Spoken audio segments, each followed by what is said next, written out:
नमस्कार, मैं चित्रा सरवारा अम्बाला कैंट से हरियाणा डेमोक्रेटिक फ्रंट की तरफ से आज आप सबसे कुछ अपने ख्याल साझा करना चाहूँगी।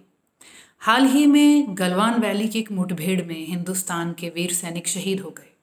सबसे पहले तो उन वीरों को, अफसर और जिसमें जवान भी थे, उन सब को उनकी शहादत को शत शत नमन, उनके परिवारों को शत शत नमन। और उनके परिवारों के और साथियों के जज्बे को देखकर ये एहसास और विश्वास होता है कि जब तक इस तरह के वीर, इस तरह का जज्बा, इस तरह के शेर हमारे बाउंड्रीज पे खड़े हैं, हम बने रहेंगे, हमारा वर्चस्व बना रहेगा और हमारी आइडेंटिटी भी सुरक्षित रहेगी। इस मुठभेड़ के अंदर लेकिन बहुत से सवाल हमारी सरकार के ऊपर आ जाते हैं कि इस मुठभेड़ में इस तरह से सैनिकों की जान चली गई, इसके लिए जिम्मेवार कौन है। और चाइना के साथ जो एक हमारे देश की लड़ाई है, वो सिर्फ एक बॉर्डर पर नहीं है, एक आर्थिक लड़ाई भी हमारी चल रही है जिसके अंदर चाइना हमें पछाड़ रहा है। उसके लिए सरकार क्या कर रही है, किस तरह से उसे मुंह तोड़ जवाब देने के लिए खुद की जिम्मेवारी उठा रही है। कोरोना एक बीमारी है जिससे आज हम अनलॉक 1 में भी उलझ रहे हैं और एक कोरोना का जो बम है आगे पूरे देश में फैले जा रही है। तो इस लड़ाई से लड़ने के लिए, आर्थिक मंदी जो इससे पैदा हुई उससे लड़ने के लिए प्रधानमंत्री नरेंद्र मोदी जी ने हर देशवासी को एक नारा तो दे दिया कि स्वदेशी बने, स्वदेशी खरीदें, स्वदेशी बनाएं, लेकिन खुद इसके बारे में सरकार ने क्या किया। मैं आपको याद दिलाना चाहूँगी कि आज भी लगभग हर मार्केट का बहुत बड़ा हिस्सा, 70% के करीब का हिस्सा चाइना के पास है। चाहे वो हमारा कपड़ा बाजार है, चाहे साइंस है, चाहे मैन्युफैक्चरिंग है, ऑलमोस्ट हर चीज़ का रॉ मटेरियल और फिनिश्ड गुड्स हमारे पास चाइना से आते हैं। सरकार ने इसके बारे में क्या करा?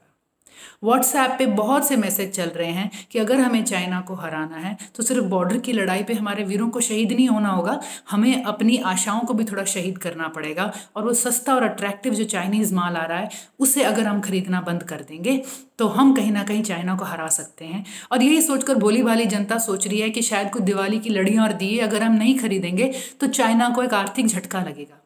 लेकिन ऐसे माहौल में हमारी सरकार चाइना को, जो मेरठ से दिल्ली एक हाई स्पीड रेलवे कॉरिडोर बनना है, उसका पूरा का पूरा ठेका दे देती है, तो इसकी जवाबदेही सरकार की क्या बनती है?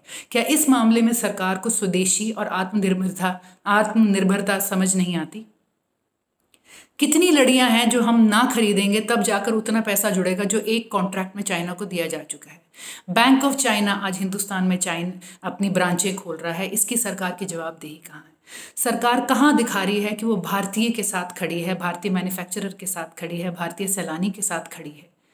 आज ये जो मुठभेड़ में हमारे सैलानी गए हैं, ये हमारी चाइना से और शायद हर किसी भी कंपेटिटिव देश से लड़ाई का सिर्फ एक पहलू है।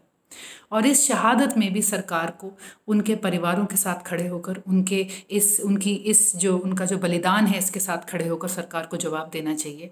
और सरकार को बताना चाहिए कि वो किस तरह से उनकी इस शहादत को जो है पूरी श्रद्धांजलि देगी, किस तरह से उसका पूरा मान सम्मान रखेगी और करेगी। और जो हमारे बाकी सैलानी हैं उनको बचाने के लिए सरकार क्या कर रही है, उनको सशक्त करने के लिए क्या कर रही है। कोई भी सैलानी घर पे बैठने के लिए नहीं आता। हम इस बात को सलाम करते हैं कि वो मैदान में लड़ने के लिए उतरते हैं, लेकिन सरकार को भी उनके साथ उतरना पड़ेगा और सरकार को अपने देश के साथ उतरना पड़ेगा, हर देशवासी के साथ उतरना पड़ेगा। और चाइना को अगर पिछाड़ना है तो एक हाथ उनको लाल आंख दिखाना और दूसरे हाथ उनकी जेब में पैसे डालना, ये काम सरकार को करने बंद करने पड़ेंगे।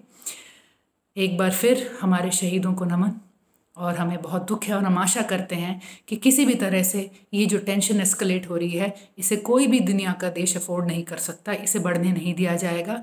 और हिंदुस्तान में हमारी शक्ति को इस तरह से सुदृढ़ किया जाएगा, हमारी सेना को इस तरह से सुदृढ़ करा जाएगा कि कोई आइंदा हमारे ऊपर आंख न उठा सके। बहुत बहुत धन्यवाद।